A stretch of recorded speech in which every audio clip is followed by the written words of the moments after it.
Happening now, the search for a wanted man is continuing in parts of Chautauqua and Warren counties today. What we know coming up. Plus, the number of COVID-19 quarantines have increased. And it's another dry start to the day, but it's not going to be staying that long. Very high humidity today with scattered afternoon showers and storms. I've got the details next. The news at noon starts now. Live and on demand, this is WNY News Now. And thanks for joining us for WNY News Now. I'm Justin Gould. The search for a wanted man is continuing in parts of Chautauqua and Warren counties today. Trooper Cindy Schick with the Pennsylvania State Police tells WNY News Now 35-year-old Daniel Heidler of Columbus, Pennsylvania is wanted on a felonies weapons warrant.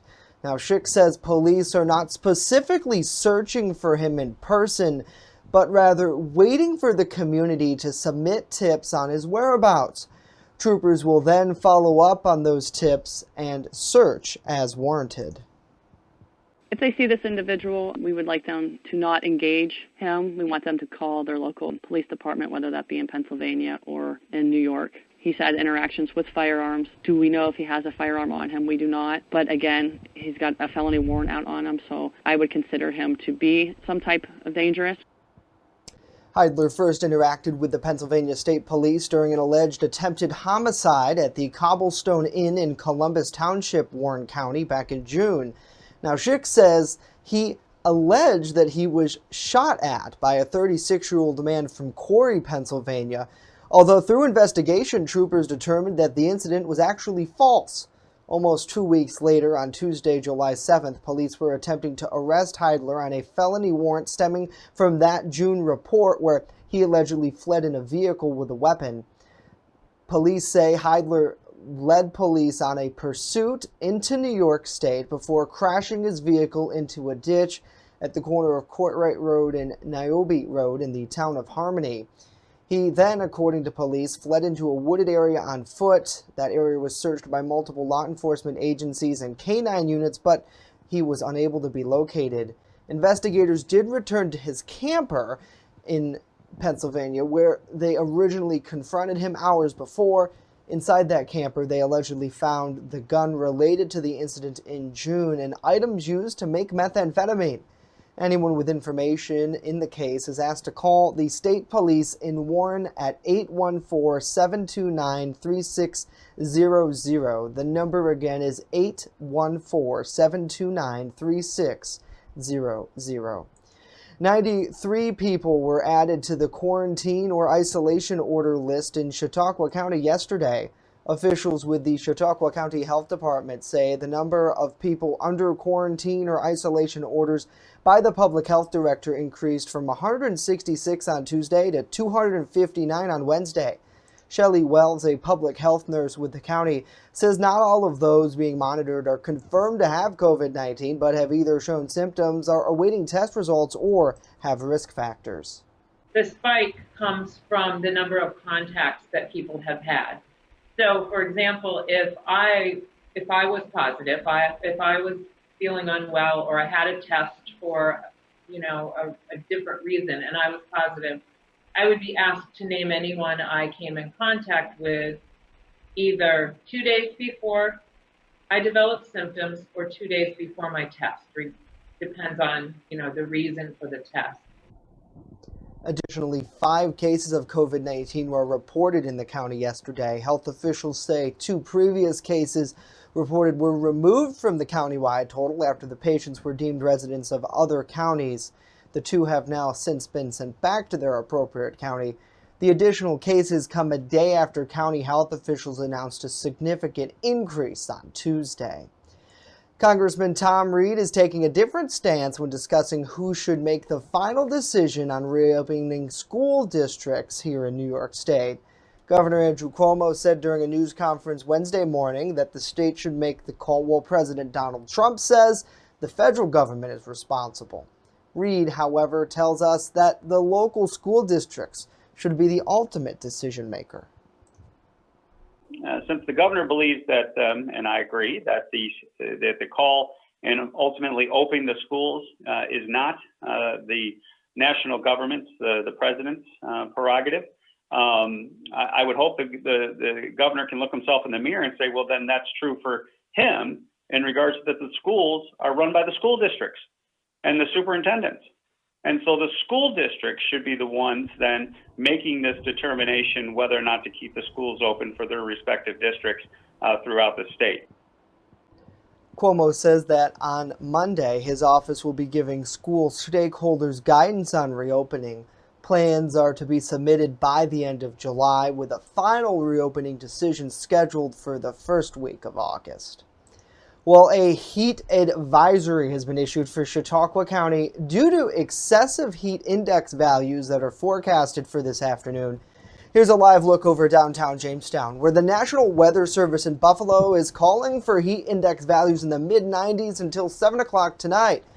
Officials say that hot temperatures and high humidity may cause illnesses to occur. They recommend drinking plenty of fluids, staying in air-conditioned rooms, staying out of the sun, and checking up on relatives and neighbors. Additionally, young children and pets should never be left in unattended vehicles. For more on the heat, let's turn to Chief Forecaster Dakota Hunter. Yeah, it's definitely hot out there. And again, it's the same thing that we've been talking about all week long, that today and tomorrow is going to be the peak of the heat and the humidity here with this heat wave. Here's a live look over the Salamanca for you. 85 already as of noon hour, but look at this dew point up to 68. So again, when the dew point is in the mid 60s like that, that's when you start to feel the mugginess in the air. So again, as Justin just mentioned, a heat advisory is in place for Chautauqua County. This goes all the way until 7 p.m. tomorrow. And this is for actually heat index values likely in the mid 90s. Of course, Jay just told you that. And then again, we've been saying all week long how it was likely that, they were going to extend this heat advisory down into the southern tier, and it was not a big shock when they issued that this morning. So there's the muggy meter for you. Oppressive humidity today, dew point values in the 70s. That is near tropical humidity. It's the air you can wear when your clothes just stick to you. It stays basically in that oppressive category for tomorrow, and we're going to back it down just a little bit over the first half of the weekend, but it's not going to be until the second half of the weekend when we see at least a little bit of relief from the heat and the humidity. So through the afternoon, it is a pure dog day of summer. Very hot, very humid. It's basically just July, the scientific definition of July. Lots of sunshine with haze, scattered afternoon showers and storms pop up once again. 86 to 95, but the heat index values likely mid 90s in spots, and not a whole lot of wind to help either. But the relief comes over the weekend. Then another heat wave looks like it'll come our way by mid next week. I've got the details in a few. Justin? All right, Dakota, thank you. And with temperatures pushing into the 90s, peak use of electricity soars, driving up bills and straining delivery systems. We spoke with Ken Kajawa. He's the regional director of National Grid, who discussed usage and energy-saving tips. He asked customers to curtail usage whenever possible and says 2 easy steps to take to reduce use are pretty simple. The easiest thing that you can do, and it's not going to cost you any money or cause you any discomfort, is draw your curtains and close your blinds during the middle part of the day. Find out where the sun's hitting your house and do what you can to keep the sun's heat and rays from penetrating the inside of your house. Because if you can do that, it'll keep your house a little bit cooler, and it won't require your air conditioning unit, hopefully, to run nonstop during this heat wave that we're experiencing. Kajawa also says people can run their air conditioners in the early evening when outside temperatures begin to cool. For more tips, visit our website, WNYNewsNow.com. Well, the coronavirus pandemic, which may cause havoc with the 2021 school year, is in full debate right now. While the Trump White House wants doors to open on time, others fear doing so could be pretty risky. Our John Lawrence reports. School is still out for summer, and it's too soon to tell if students will be back this fall. COVID-19 cases keep climbing across the U.S., and some health officials say there's a continuing threat. We're seeing an infection rate of 1 in 100. So think about a school that has 1,000 students. That means that 10 people are walking in on day one who are actively infectious, not knowing it and spreading it to others. President Trump wants schools to open on schedule, tweeting Wednesday that he may cut off funding to those that stay shut. There are measures we can put into place to make sure that we don't see the spread of the virus or outbreaks in individual schools by having children learn in a single classroom or learn outside as often as possible. Ivy League schools, including Harvard and Princeton, are postponing all fall sports due to health concerns. And Dr. Anthony Fauci, a member of the White House Coronavirus Task Force, says the U.S. is still in the first wave of the pandemic. Here's the bottom line. The single most important thing we can do to keep our schools safe has nothing to do with what happens in schools. It's how well we control COVID in the community. I'm John Lawrence reporting. John, thank you. The White House doesn't have the ability to slash current federal fundings for schools, but the president can try to hold some pandemic relief funding or refuse to approve future educational grants. Well, we thank you all so much for joining us here for WNY News Now as we make our way through a pretty hot time out there in the community. Got to say hello to Samantha. Good to see Connie, Shar, Joanna. Always great to have you on the broadcast. Great to have Wendy here. Thank you for tuning in. Good to see Dave, David, Joseph, and Martha as well. Hopefully everybody is having a good day and staying cool wherever you are. Coming up next, we have a lot more to tell you about. Volunteers are being sought for COVID-19 vaccine trials, how you could join them. But first, a member of the Chautauqua Safety Village joins us live to talk about how they're dealing with the COVID-19 pandemic and a new rebranding effort. Stay with us as WNY News Now continues.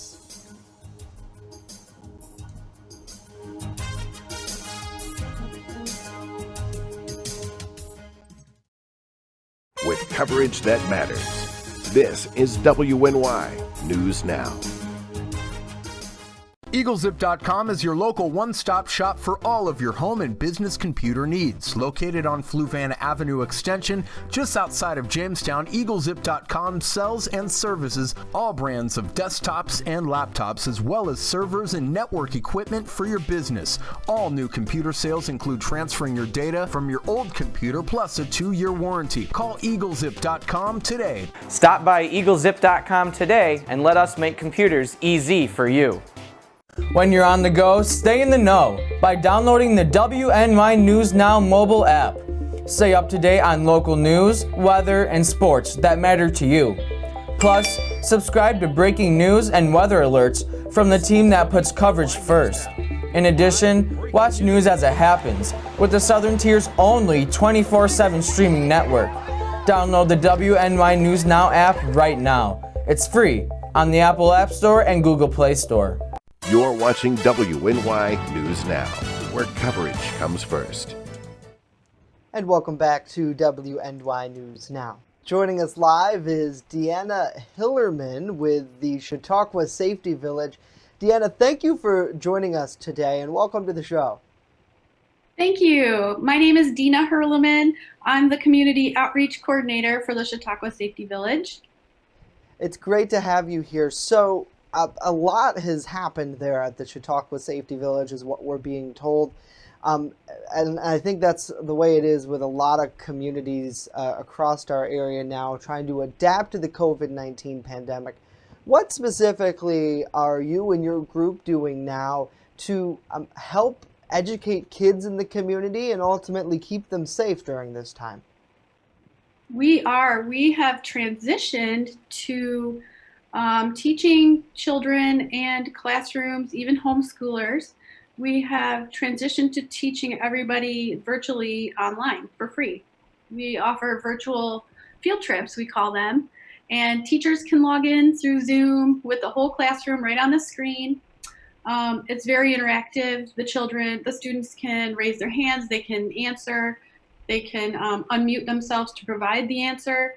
And it has worked great. We offer that for fire safety, and bicycle safety, just the things that we usually teach here when we are open for the academic season.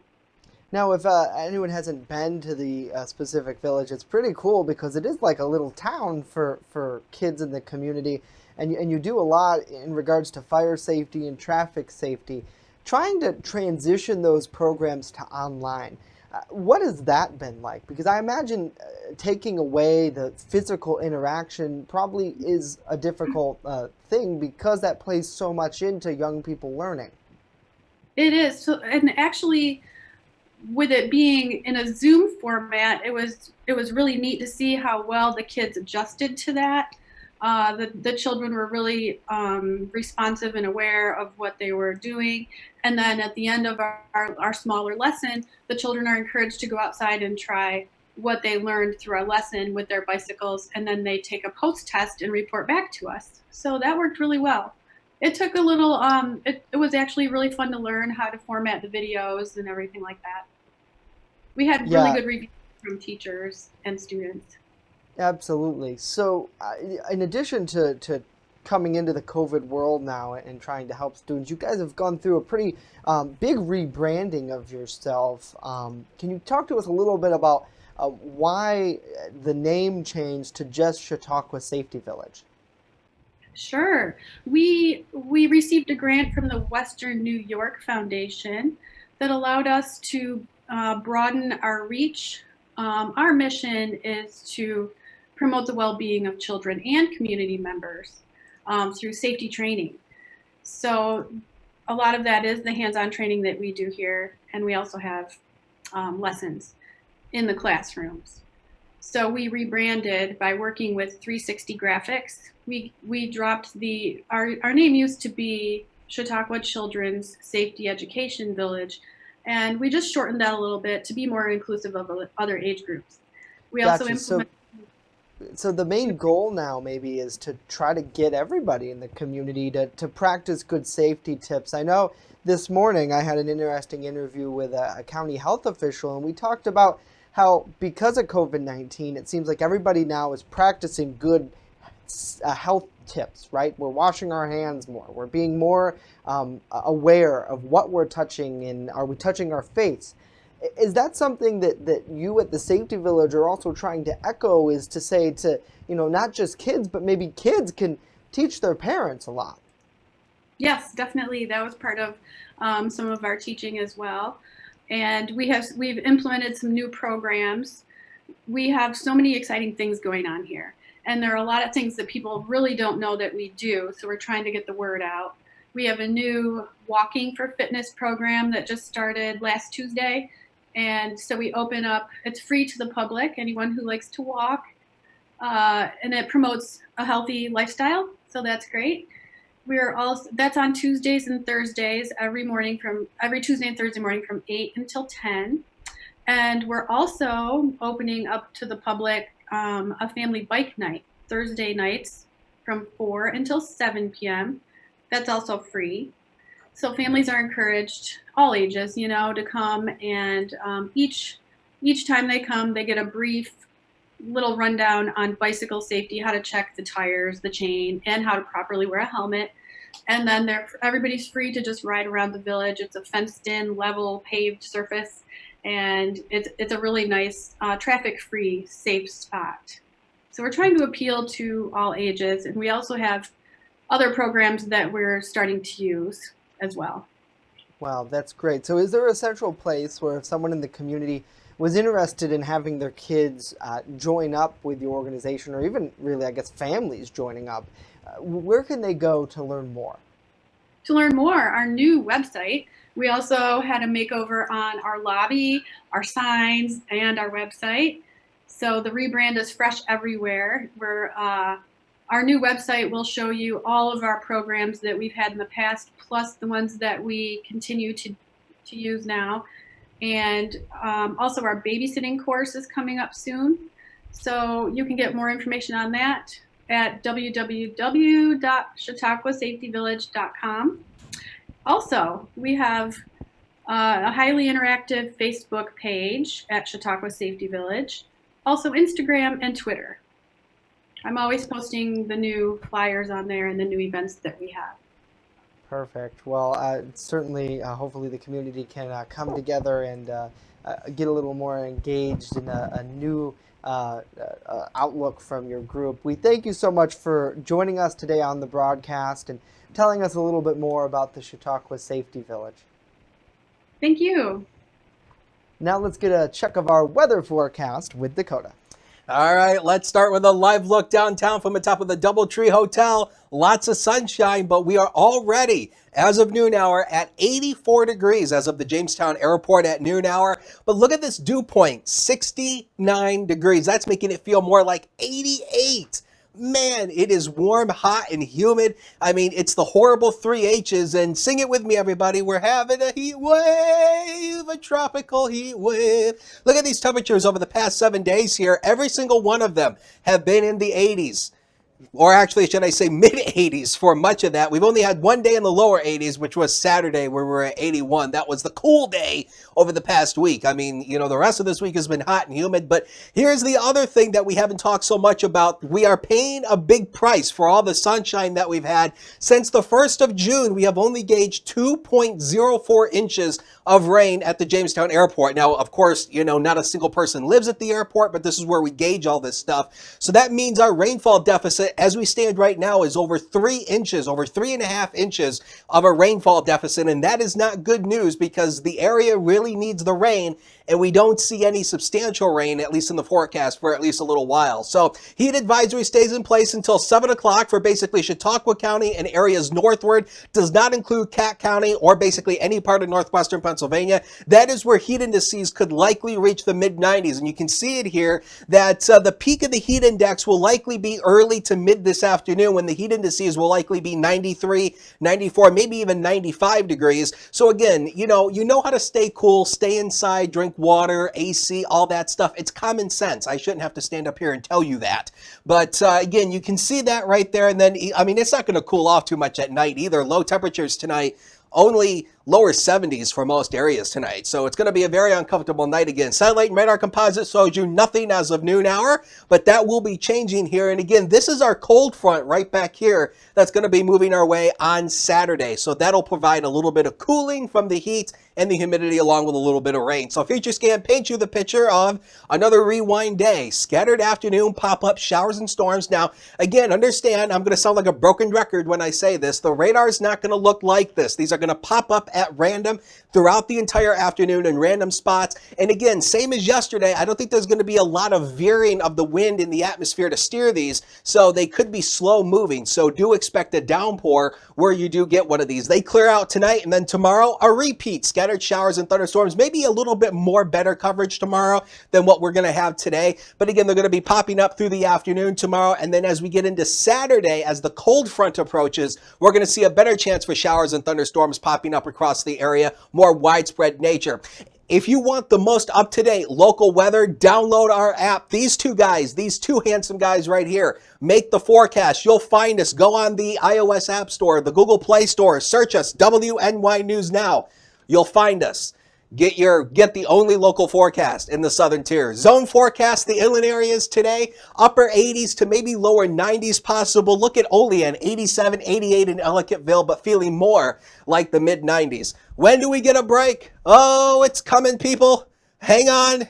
82 degrees on Saturday. That's with the cold front. More widespread showers and thunderstorms continue into Sunday.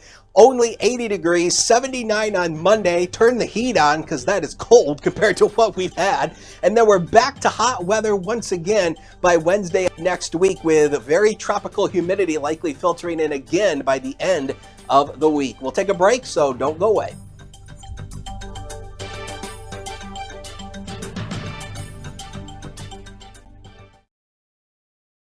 You're watching WNY News Now, your source for breaking news. Want weather now? Download the WNY News Now mobile app and stay up to date on severe weather alerts. Plus, anytime hazardous weather strikes, stick with the Southern Tier's only 24/7 streaming network that keeps you safe. You're all in a tornado warning, so now is the time to go to a safe place, small room, lowest floor, near the center, away from Windows. What are you waiting for? Download the WNY News Now mobile app today. It's free in the Apple App Store and Google Play Store. There's an old saying, there's no news in the newsroom. Well, it's true. The time I spend at the anchor desk is just part of my day. Most of our time is spent gathering stories in the community, stories that matter to you. We can't do it alone, and we need your help. When you see breaking news or have a news tip we should know about, drop us a line on Facebook today, email our news desk, or call our newsroom at 488-7226 so we can bring those stories straight back to you. You're watching WNY News Now, where coverage comes first. And welcome back. Well, some good news for businesses. Spending is up, but as new coronavirus cases surge in some places, they are continuing to adapt to changes brought on by COVID-19. Our Mandy Gaither explains what some are doing to help keep customers safe and the economy going. From small companies to big box corporations, the coronavirus has delivered a blow to businesses across the U.S. According to the latest report from the Bureau of Economic Analysis, personal income decreased 4.2% in May, but consumer spending went up more than 8%. Companies are evolving in an effort to lift sales in the age of COVID-19. Strategies like curbside pickup have exploded in popularity the past few months, but the concept is easier for retailers that operate freestanding stores and have space to provide the service. It's not so easy for America's enclosed malls, especially for tenants who don't have a door leading outdoors. Other businesses making different changes like contactless delivery. Some stores are offering special hours for older shoppers, and Costco stopped selling their half-sheet cakes that serve about 50, now only serving smaller cakes. With some states scaling back on reopenings, business owners are hoping these changes will help them stay afloat. For today's Consumer Watch, I'm Mandy Gaither. Mandy, thank you. Here in New York, requirements like wearing our masks and social distancing are still in effect at local businesses to help stop the spread of COVID-19. Well, if you want to volunteer to take a vaccine before it's widely available, a new website has launched to help with just that. The site called coronaviruspreventionnetwork.org went live yesterday, and it provides information on all the clinical trials here in the States. Researchers are looking to recruit tens of thousands of volunteers. Anyone interested in joining a vaccine clinical study can fill out a quick questionnaire online. After registering, if you qualify, your information will be sent to the study site closest to you. People who don't get out much and who wear a mask when they do leave home are not necessarily the best subjects to study, though. Scientists say they want to test the effectiveness of the vaccine, which is hard to judge if a participant hasn't been exposed to COVID-19. The website will handle registration for the 4 large vaccine studies expected to start this summer and fall, and any others that follow. Well, give me some sugar. Seriously. And preferably in the form of a cookie, because today is National Sugar Cookie Day. So it only seems right to celebrate with that sweet treat. Most sugar cookies include flour, butter, eggs, vanilla, and are either a baking powder or some sort of baking soda. Of course, don't forget the sugar, preferably with a touch of the sweet stuff on the top too. Now for kids, and even those kids at heart, maybe in the form of a little icing could be added. You can thank the folks in Pennsylvania for the cookie. Apparently, the sugar cookie was cooked up in the mid-1700s by Germans who called it the Nazareth cookie. Now, as to where the National Sugar Cookie Day comes from, that's sweet. Little tidbit is a mystery, but whoever did create the day, we want to say a big thank you from our taste buds. Certainly today's a good day for maybe a sugar cookie and a little bit of ice cream too, because I was just about to ask, do you like your sugar cookies a la mode? Yes, I do. You know what? I like anything a la mode, pretty much. So, okay. Just throw the ice cream on it. It's delicious. How about this? I'm getting a phone call on the air. How's this? Well, hello. You know, did you remember Hello? when I answered? Remember when I answered a phone call Yes, once? we I got should. myself. I thought I heard my phone ringing in the weather office, Yeah. and then all of a sudden my watch started ringing. So I don't know who it is, but I'm not going to answer it. So we're going to be professional, and we're going to move on with a ringing phone in the background. So tonight, if you don't have AC, it's going to be another tossing and turning night. I'm sorry. Try to find as much comfort as you can. 68 to 75 tonight, but some relief is going to be on the way over the weekend. Justin? All right, Dakota, thanks. That's it for us. We're back tomorrow. Stay cool, everybody.